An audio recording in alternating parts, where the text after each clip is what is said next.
Hello everyone, कैसे हैं आप सब लोग। आई होप सब अच्छे होंगे। आज के जो वीडियो का टॉपिक है वो है आईबीपीएस पीओ के इंटरव्यू का एक्सपीरियंस। कब मेरा इंटरव्यू था और कैसा वो इंटरव्यू हुआ उसके बारे में सब कुछ। तो चलिए शुरू करते हैं। सबसे पहले मैं बता दूं कि 22 जनवरी 2022 को मेरा आईबीपीएस पीओ का मेंस था।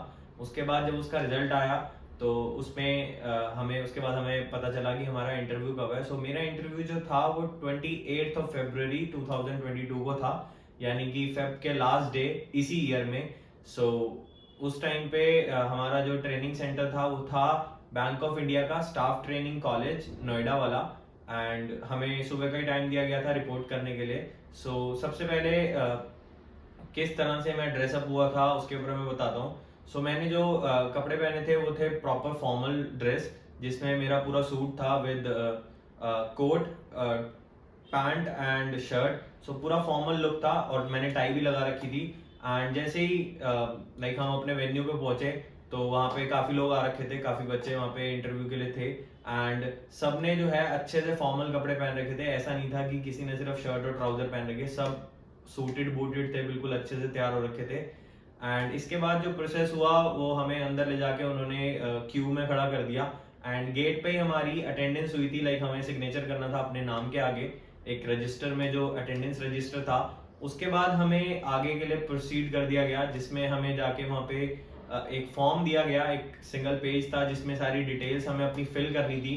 और उसके साथ हमें अपने डॉक्यूमेंट्स फिल करने थे जो जो हम लेके गए थे। एक लाइक बॉक्स सा था जिस बॉक्स में हमें अपने डॉक्यूमेंट्स के नाम लिखने थे जो हम लेके गए थे। उसके बाद हमें एक एक करके आगे प्रोसीड कर दिया गया डॉक्यूमेंट वेरिफिकेशन के लिए, जहाँ पे हमें इंडिविजुअली बुला के लाइक एक इन्विजिलेटर थे जो हमारे डॉक्यूमेंट्स चेक कर रहे थे। एक एक करके उन्होंने सारे डॉक्यूमेंट्स हमसे लिए, चेक किए कि हम कौन कौन से लेकर आए हैं।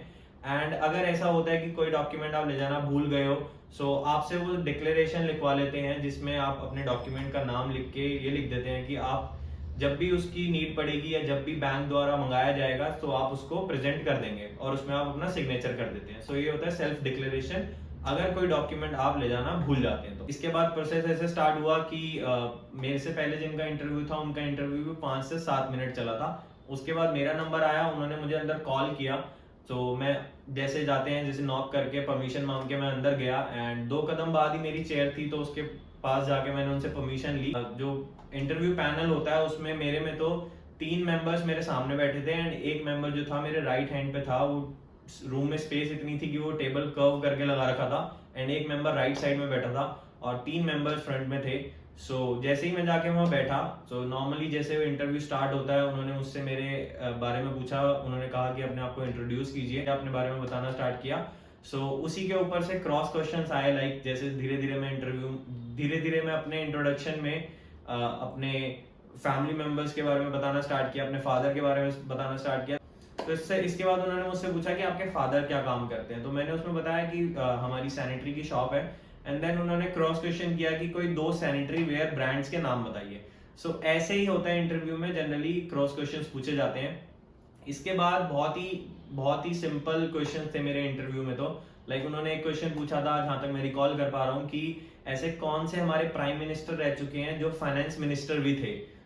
जिसका आंसर मनमोहन सिंह जी था। ऐसे मैंने आंसर्स दिए। एंड इसके बाद और कुछ क्वेश्चंस थे जो कि थे कि आपका किस बैंक में अकाउंट है, बैंक अकाउंट है आपका। तो मैंने बताया मेरा एक्सिस में है। देन उन्होंने उससे क्रॉस क्वेश्चन किए कि आपने एटीएम सर्विस यूज करी है, तो एटीएम में क्या क्या सर्विसेज आपको मिलती हैं, क्या क्या फैसिलिटीज आपको मिलती हैं। उसके आंसर करे। एंड देन इसके बाद उन्होंने जैसे इंटरव्यू एंडिंग की तरफ आया तो उन्होंने एक क्वेश्चन मुझसे ये पूछा कि आप 10 साल बाद या 5 साल बाद अपने आप को ऑर्गेनाइजेशन में कहाँ पे देखते हो। सिंपल क्वेश्चन, बिल्कुल बेसिक क्वेश्चन थे मेरे बारे में। तो हम जनरली बहुत सारा कुछ पढ़ के जाते हैं कि पॉलिसीज क्या थी गवर्नमेंट की, या फिर कोई बजट था रिसेंट में उसके बारे में। बट ऐसा कोई भी इतना ज्यादा इन डेप्थ क्वेश्चन मुझसे नहीं पूछा था। सब मेरे से रिलेटेड, मेरी फैमिली से रिलेटेड, और जो नॉर्मल क्वेश्चंस बन सकते हैं मेरे बारे में उसी के बारे में पूछा था। ऐसा था मेरा इंटरव्यू। ओवरऑल 5 से 7 मिनट इंटरव्यू चला था। जनरली वहाँ सबके इतनी देर चल रहे थे। ऐसा इंटरव्यू मेरा हुआ। मार्क्स मेरे को ठीक ठाक मिले, 78 आउट ऑफ 100 मिले थे। ठीक ठाक मार्क्स थे, जिसकी वजह से मेरा रिजर्व लिस्ट में नाम आ गया था। फाइनल जो रिजल्ट आया था उसमें एंड देन उसी के बाद रिजर्व लिस्ट में मेरे को कैनरा बैंक अलॉट हुआ है रिसेंटली। सो ऐसा एक्सपीरियंस था मेरा इंटरव्यू का IBPS PO 2021। So I hope you like the video. So thank you so much.